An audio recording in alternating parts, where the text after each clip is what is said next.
ابا ابا کہہ رہی ہے، میں گڈھا کھودتا رہا۔ جب میں گڈھا کھود چکا تو بچی کو اپنے ہاتھ سے اس گڈھے میں رکھا اور اپنے دونوں ہاتھ سے مٹی رکھنا شروع کر دیا۔ جب اس سے بھی نقصان نہیں پہنچا، دیکھا کہ بچی آنکھوں میں آنکھیں ڈال کر فریاد کر رہی ہے اور کہہ رہی ہے کہ ابا ابھی بھی چھوڑ دیجئے، روح میرے جسم میں باقی ہے، آپ مجھ کو زندہ دفن مت کیجئے۔ لیکن میرا دل سخت ہو گیا تھا، کلال اٹھایا اور بچی کے سر پر زور سے مارا۔ بچی کے سر کے 2 ٹکڑے ہو گئے۔ بچی ابا ابا کہتی ہوئی، چیختی اور چلاتی ہوئی دنیا سے رخصت ہو گئی۔ اللہ کے رسول صلی اللہ علیہ وسلم جب واقعہ یاد آتا ہے تو آنکھوں میں آنسو آ جاتے ہیں۔ سوچنے پر مجبور ہو جاتا ہوں کہ قیامت کے میدان میں جب پوچھا جائے گا کہ وَإِذَا الْمَوْءُودَةُ سُئِلَتْ بِأَيِّ ذَنبٍ قُتِلَتْ، کس گناہ کے بدلے میں اپنی بچی کو قتل کیا تھا، تو کل قیامت کے میدان میں اللہ کی عدالت میں کیا جواب دیں گے؟ اے میرے بھائیوں، پہلے 1400 سال پہلے لوگ اپنی بچیوں کو زندہ دفن کرتے تھے۔ آج کے ترقی یافتہ دور میں لوگ اپنی بچیوں کو ماں کے پیٹ پہ ختم کر دیتے ہیں۔ بیوی حاملہ ہوتی ہے، ڈاکٹر کے پاس لے جاتے ہیں، الٹرا ساؤنڈ مشین کے ذریعے سے معلوم کرتے ہیں کہ پیدا ہونے والا بیٹا ہوگا یا بیٹی۔ اگر مشین بتاتی ہے کہ بیٹا ہوگا، خوشیوں سے اچھل جاتے ہیں، کود جاتے ہیں۔ طے کر لیا کہ سنت کے مطابق شادی کریں گے، لیکن بھائی صاحب حالات تو آپ کے سامنے ہیں، دیکھ ہی رہے ہیں۔ انگوٹھا چھاپو، اس کو بھی موٹر سائیکل چاہیے، میٹرک پاس ہو تو اتنا چاہیے، آئی اے بی اے پاس ہو تو اتنا چاہیے، میرا بیٹا تو گریجویٹ ہے، کل افسر بنے گا۔ آپ کو سوچنا ہے کہ آپ کا داماد 2 چکے والی گاڑی سے دفتر جائے گا یا 4 چکے والی گاڑی سے جائے گا؟ 4 چکے میں بولیرو ہوگا یا اسکارپیو یا جیپ یا کار، آپ سوچئے۔ اور سنیے بھائی صاحب، آپ کی بیٹی میرے گھر میں آئے گی تو زمین پر سوئے گی یا چارپائی پر سوئے گی یا پلنگ پر سوئے گی، آپ کو سوچنا ہے۔ آپ بستر موٹا دیں گے یا نہیں دیں گے؟ گدے میں 4 کلو روئی ڈالیں گے یا 10 کلو ڈالیں گے، آپ کو سوچنا ہے۔ آپ کی بیٹی، آپ کا داماد یہ ٹھنڈا پانی پیئیں گے یا نہیں پیئیں گے؟ فریج چاہیے کہ نہیں چاہیے؟ آپ کے داماد کے گھر میں مہمان آئیں گے تو زمین پر بیٹھیں گے یا صوفہ سیٹ پر بیٹھیں گے، آپ صوفہ سیٹ دیں گے یا نہیں دیں گے؟ آپ کی بیٹی اپنے ہاتھ سے کپڑا دھلے گی یا مشین سے دھلے گی؟ واشنگ مشین دیں گے یا نہیں دیں گے؟ ہم کو تو سنت کے مطابق شادی کرنی ہے، 1 پیسہ بھی نہیں لینا ہے، حالات آپ کے سامنے ہیں۔ میرے بھائیو بزرگوں، سنو، دونوں ڈاکو ہیں، مطالبہ کر کے لینے والے بھی ڈاکو ہیں، بغیر مطالبے کے لینے والے بھی ڈاکو ہیں، اور دونوں ناجائز حرض کریں گے۔ شادی ہوگی تو سنت کے مطابق کریں گے، 1 پیسہ بھی نہیں لیں گے۔ سب لوگ تیار ہیں بھائی؟ زور سے بولیے ذرا ہاتھ تو اٹھائے، کون کون لوگ تیار ہیں بھائی؟ بھائی اسٹیج کے لوگ بھی ان سے بھی یہ بھی مخاطب ہے، جب مقابلہ اٹھا دیا ہے تو اسٹیج کے لوگ کون اٹھا گئے؟ ماشاءاللہ، اللہ قبول فرمائے ہمارے ہاتھ اٹھانے کو۔ ہاتھ کیوں اٹھوایا؟ جب شادی ہوگی تو آپ کہیں گے کہ امارت شریعہ کے مولانا صاحب آئے تھے، وہ چلے گئے، اب تو ہے نہیں، اس لیے لے لو۔ ارے اس وقت وعدہ کرایا تھا، وعدہ کیا تھا، اب تو نہیں ہے نا۔ امارت شریعہ کے مولانا صاحب نہیں ہیں، لیکن اللہ تو ہیں۔ ہاتھ اٹھا کر کے اللہ کو گواہ بنایا ہے کہ ہم نہیں لیں گے، سنت کے مطابق شادی کریں گے۔ اور نکاح کہاں ہوگا؟ مسجد میں ہوگا، پٹنہ کلب میں نہیں ہوگا، موریا ہوٹل میں نہیں ہوگا، اور ٹینٹ نہیں سجایا جائے گا۔ کہاں ہوگا؟ مسجد میں نکاح ہوگا، اور مسجد میں نکاح سنت ہے۔ ایسی سنت کے لوگ جانتے بھی نہیں ہیں کہ سنت۔ کوئی بھی لڑکی حضرت علی کے پیر کے دھول کے برابر، حضرت فاطمہ کے پیر کے دھول کے برابر نہیں ہو سکتی، اور کوئی بھی لڑکا حضرت علی کے پیر کے دھول کے برابر نہیں ہو سکتا۔ حضرت علی اور فاطمہ کا نکاح کہاں ہوا تھا؟ مسجد نبوی میں ہوا تھا۔ اور ہمارا اور آپ کا نکاح کہاں ہوگا؟ پٹنہ کلب میں ہوگا، موریا ہوٹل میں ہوگا۔ اگر شوہر اگر نیک ہے، دیندار ہے، مزاج بنا ہوا ہے، وہ کہے گا کہ مسجد میں ہوگا، اور برات نہیں حصہ دینے کا رواج نہیں ہے۔ پہلے تو قانون ہی نہیں تھا، اب ادھر قانون بنایا تو وہ بھی قانون ادھورا ہے۔ تو ان کے یہاں یہ تھا کہ لڑکی کی شادی کے موقع پر تلک کے نام پر ایک موٹی رقم دے دیتے تھے، سامان دے دیتے تھے، تاکہ کچھ فائدہ ہو جائے، بعد میں تو ملے گا نہیں۔ مسلمانوں میں تلک اور جہیز حرام ہے، اور وراثت میں لڑکیوں کا حصہ باپ کے انتقال کے بعد جس طرح لڑکوں کا حصہ بنتا ہے، لڑکیوں کا بھی بنتا ہے۔ چاہے 3 نمبر کی زمین ہو، 2 نمبر کی زمین ہو، 1 نمبر کی زمین ہو، مکان ہو، گھرانے کی زمین ہو، بینک میں پیسہ جمع ہو یا گھر کا سامان ہو، سب میں بٹوارا ہوگا۔ لڑکوں کو بھی حصہ ملے گا، لڑکیوں کو بھی حصہ ملے گا۔ ہر لڑکے کو 2 حصے، ہر لڑکی کو 1 حصہ۔ اگر 5 لڑکے اور 1 لڑکی تو 5 دونی 10 اور 1 11، 11 حصوں میں جائیداد بٹے گی. ہر لڑکے کو 2 حصے، ہر لڑکی کو 1 حصہ. 5 لڑکے ہیں تو 5 دونی 10 اور 1 لڑکی ہے تو 11 حصوں میں جائیداد بٹے گی. 2 حصے 5 لڑکوں کو اور 1 حصہ لڑکی کو ملے گا. اگر 5 لڑکیاں اور 1 لڑکا ہے تو 1 لڑکا برابر 2 اور 5 2 7 حصوں میں جائیداد بٹے گی.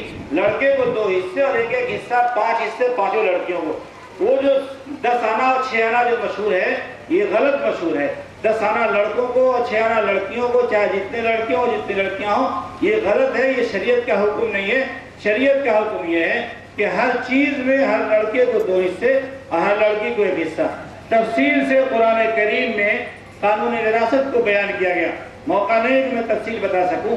اخیر میں جو جملہ استعمال کیا گیا وہ یہ تلک حدود اللہ، یہ اللہ کا قانون ہے. جو اللہ کے قانون پر عمل کرے گا، بہنوں کا حصہ دے گا، ماں کا حصہ دے گا، حقداروں کا حصہ دے گا، تو اللہ پاک اس کو جنت میں داخل فرمائیں گے جس کے نیچے سے نہریں جاری ہوں گی اور اس کے لیے بڑی کامیابی ہے. وَمَن يَعْصِ اللَّهَ وَرَسُولَهُ وَيَتَعَدَّ حُدُودَهُ يُدْخِلْهُ نَارًا خَالِدًا فِيهَا وَلَهُ عَذَابٌ مُّهِينٌ. جو شخص اللہ کی نافرمانی کرے گا، حقداروں کا حق نہیں دے گا، تو اللہ پاک اس کو جہنم میں داخل فرمائیں گے، ہمیشہ ہمیشہ جہنم میں رہے گا. ایک مسلمان کے لیے اتنا سخت جملہ، اتنا سخت حکم شاید ایک مسئلے میں ایک مسئلے میں اور ہے، بہت سخت کہا گیا کہ ہمیشہ ہمیشہ جہنم کی آگ میں جلے گا. وَلَهُ عَذَابٌ مُّهِينٌ، اور اس کے لیے ذلت آمیز عذاب ہے. کچھ لوگ ایسا کرتے ہیں کہ اپنی زندگی میں اپنی جائیداد لڑکوں کو لکھ دیتے ہیں تاکہ لڑکیاں معلوم ہو جائیں، ان کو میرے مرنے کے بعد حصہ نہ ملے. کچھ لوگ 1 نمبر 2 نمبر گھڑاری کی زمین مکان سب بیٹوں کو لکھ دیتے ہیں اور 3 نمبر چھوڑ دیتے ہیں. فرما دیں گے کتنا سخت بات، کس قدر سخت ہے. کیا فرمایا کہ جو شخص اپنے کسی وارث کو وراثت سے محروم کر دے تو اللہ پاک قیامت کے دن جنت کی میراث سے محروم فرما دیں گے. اور قیامت کے دن جنت کی میراث سے تو معلوم ہوگا ہی، اللہ پاک دنیا میں اس کو ذلیل کریں گے. میری آنکھوں نے دیکھا کہ جن لوگوں نے اپنے لڑکوں کو مکان اور زمین لکھ دی تاکہ لڑکیاں محروم ہو جائیں، اللہ نے ان کو دنیا میں ذلیل کیا.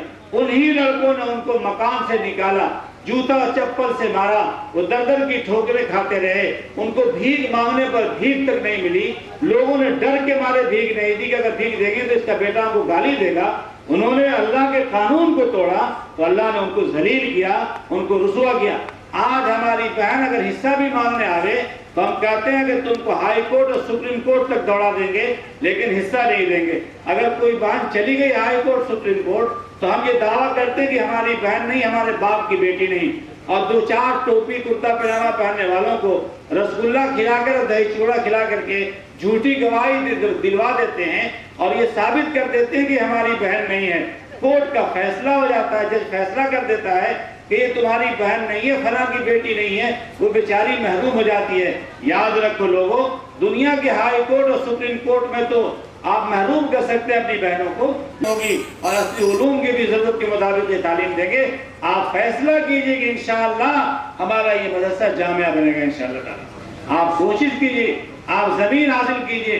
زمین آپ کے پاس بہت پڑی ہوئی ہے، تھوڑی سی محنت کیجئے، ان کے وارثین سے رابطہ قائم کیجئے اور رابطہ قائم کر کے ان سے بات کیجئے کہ آپ کی زمین بیکار پڑی ہوئی ہے، تم آپ دے دیجئے تاکہ اس پر جامعہ قائم ہو، آپ کے والد کے نام پر جامعہ قائم ہو. انشاءاللہ وہ سے بات ہوگی تو ہمیں اللہ کی ذات سے امید ہے کہ وہ زمین دیں گے. آپ تعاون کیجئے، آپ مل جل کر کام کیجئے.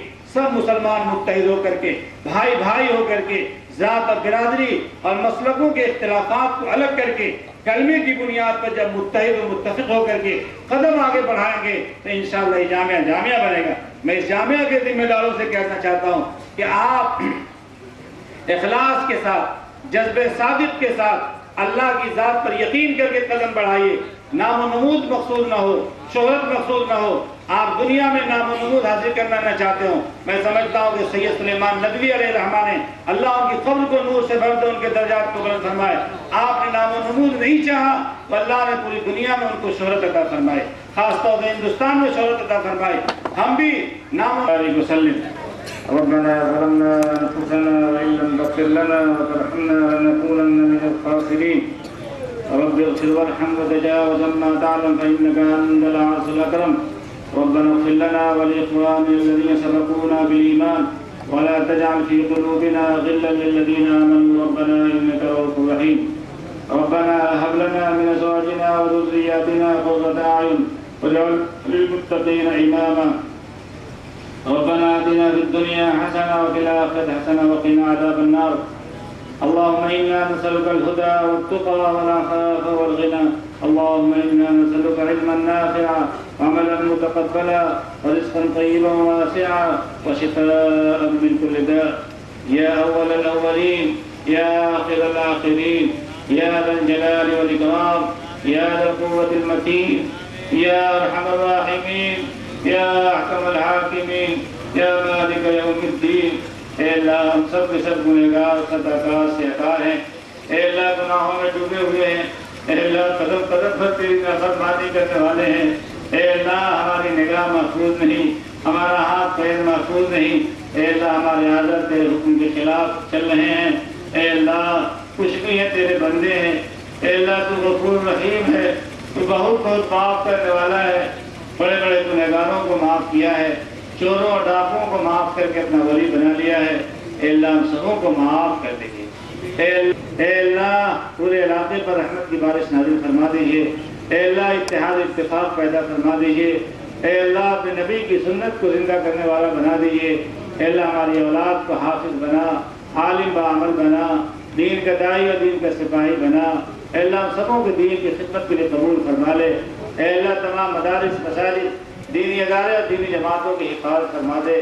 اے اللہ یہاں جو ادارہ چل رہا ہے جامعہ سلیمانیہ قائم ہوا ہے, اے اللہ اس کو خوب خوب قبول فرما دے. اے اللہ اس کے اخلاص کی جڑ کو مضبوط فرما دے. اے اللہ اخلاص کی جڑ کو مضبوط فرما دے. اے اللہ اس سے حفاظ پیدا ہوں, علماء پیدا ہوں جو دنیا کے گوشے گوشے چپے چپے میں پھیل کر دین کا کام کرنے والے بنے. اے اللہ خزانہ غیب سے ترقی کا اسباب مہیا فرما دے. اے اللہ تمام مسلمانوں کی جان و مال عزت آبرو کی حفاظت فرما. اے اللہ جو بیمار ہیں کو صحت کاملہ عاجلہ مستمرہ عطا فرما. جو پریشان حال ان کی پریشانیوں کو دور فرما. جو بے روزگار ان کو روزگار نصیب فرما. جو بے اولاد ان کو صالح اولاد نصیب فرما. اے اللہ جو نرینہ اولاد سے محروم ہیں, اے اللہ ان کو نرینہ اولاد نصیب فرما دے.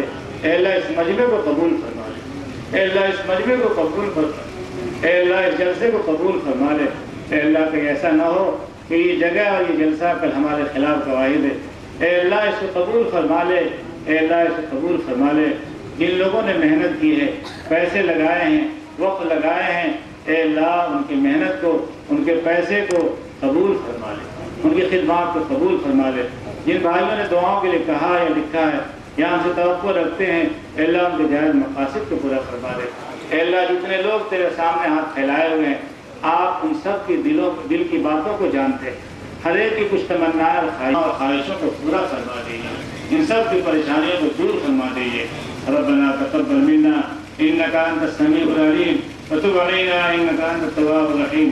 اللهم صل على سيدنا ومولانا محمد وبارك وسلم برحمتك يا ارحم الراحمين.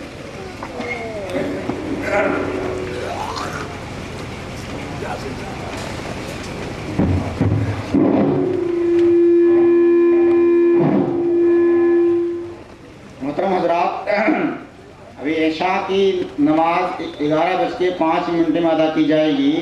اسے تمام حضرات سامعین سے, مہمانوں سے گزارش ہے کہ سب کا اکرام کرتے ہیں, وضو بنا لیں کہ کوئی یا انتشاری کیفیت نہ ہو. دوسرا اعلان یہ ہے کہ تمام اہل دسنا والے بچے بڑے سب لوگ اس میں حصہ لیا, اللہ سب کو جزائے خیر عطا فرمائے. اور تمام اہل دسنا کی طرف سے باہر سے آنے والوں مہمانوں کا طعام و قیام کا نظم کیا گیا ہے. بعد نماز عشاء تمام حضرات اس طرف سے, یہ قبرستان کی طرف سے راستہ ہے, اس طرف سے جائیں گے. بھارت یہاں امام باڑہ کے اندر میں کھانے کا نظم کیا گیا ہے, اس لیے تمام سے گزارش ہے کہ کھانا کھا کر ہی جائیں گے. جیسے بغل کے لوگ آئے ہیں خامہ والا کے, وہ بہتر ہے کہ رک جائیں. مسجد میں نظم ہے, راتوں کا جنریٹر چلے گا انشاءاللہ تعالی. آپ لوگوں سے گزارش ہے کھانا بالکل کھا کر جائیں, اس کے بعد گاؤں والے کھانا کھائیں گے. آپ تمام گاؤں والے سے گزارش ہے کہ مہمانوں کو کھانا کھلائیں اکرام عزت کے ساتھ.